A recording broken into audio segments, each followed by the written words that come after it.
debt because of the horrible omnibus budget. They call it omnibus. But because of the recent budget, it's going to go up another $2 trillion.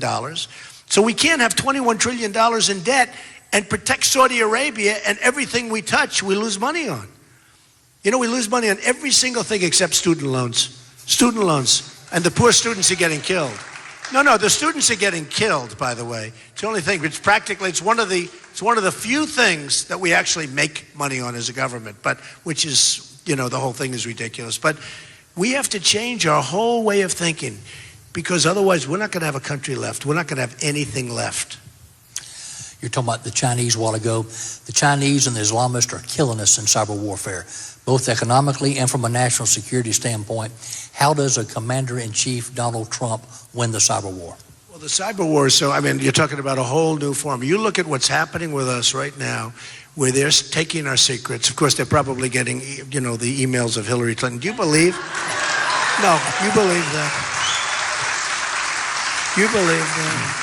I mean, look at the fighter, the F-35, the new fighter, and then all of a sudden China comes out with a fighter. It's almost like identical. The color, you know, the whole thing, the shape is like, I say, what are you talking about? Did you see the two pictures of theirs and ours? It's almost identical. They obviously got it, and supposedly they stole it from us.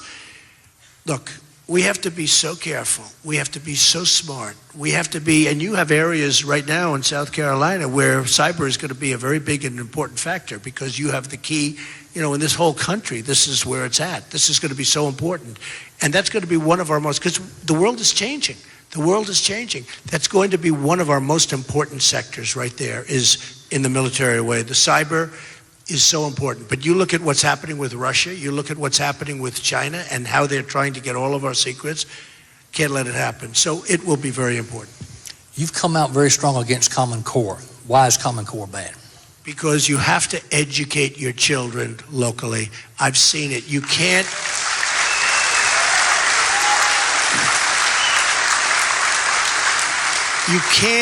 You can't have bureaucrats from Washington. I'm sure some of them care, but for the most part, they don't.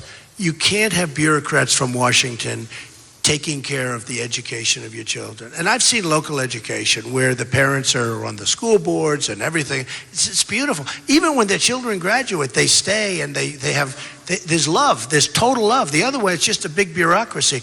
And there's another reason, if you look. We are ranked number 30 in the world in education. We spend more money per pupil than anybody else by a factor. You look at Denmark, Sweden, Norway, China. These are the places that are really top of the line. But we spend, right now, we spend much more per pupil than any other country in the world by a factor where second place doesn't even exist. It's so far behind, okay? Spend more, and yet we're number 30. It's a little bit like on the election, you know, in New Hampshire, which I won by a big margin, which was good. Those people are great. They were so great. But think of this. So I spent $3 million. Bush spent $46 million. I came in first. He came in toward the bottom of the pack. Wouldn't it be nice if we could do that as a country? Wouldn't that be nice when you think about it? And so in education, we spend the most and we're doing terribly. We're way down at the bottom of the pack. And we can't have that. Education is so important. You know, the American dream is never going to happen unless we have great education. So important. What's your view of Social Security and what steps would you take to strengthen it? We're going to save it. We're going to bring our jobs back from all over the world, Mexico, from all over the world. And by the way, remember this. Remember I said it. It'll stop with me, but remember I said it. Mexico is the new China. You look at what's going on in Mexico, the big Ford plants all over the place. There was another article. I talked about the Ford plant for 2 years. Now there's an article 2 days ago in the Wall Street Journal where Ford is doubling up. They're going to have many, many more things are going down to Mexico. We're going to build the wall. Believe me, we're going to build the wall. Wall's going to be built. Wall's going to be built. And who's going to pay for the wall? Better believe it. And they are. You know, the politicians come off the stage. They say to me, and they're nice people, they're fine. They say to me, Donald, you know for a fact, I mean, give me a break. You know that Mexico's not going to pay. I said, of course they are. We have a trade deficit with Mexico that's so massive, the wall is peanuts by comparison. And I'm not even talking about the drugs that come pouring across the border illegally, because you want to see real trade deficits. The drugs, we get the drugs, they get the cash. No good, no good, no good. Up in New Hampshire, where they have an amazing problem, because you look at New Hampshire, it's so beautiful, and the woods and everything is so nice. And even then, it was snowing. I said, please don't snow during the election, please. So it stopped. I got lucky. I said, please. Because, it snows, you don't know. Maybe, I don't know. I think my people would come out, but you never know. And by the way, speaking of that, on Saturday, will you please come out and vote so we can... So important. So important. Come out and vote. We got to do that. With all of everything that we're all working for, we got to come out and vote and just win and win big. The bigger the mandate, like up there, we had a tremendous, with 36%, which is a lot. And, that was a lot bigger than anticipated because we won by, I guess, like 20 points. And it's a tremendous mandate. And when you can do that here, and I tell you, we have the same feeling here. The people here are so incredible. And I know the people here from long before the whole electoral situation. I have so many friends in the area. And I love it. I love the place. But we have to come out and we have to vote. Saturday is such a big day.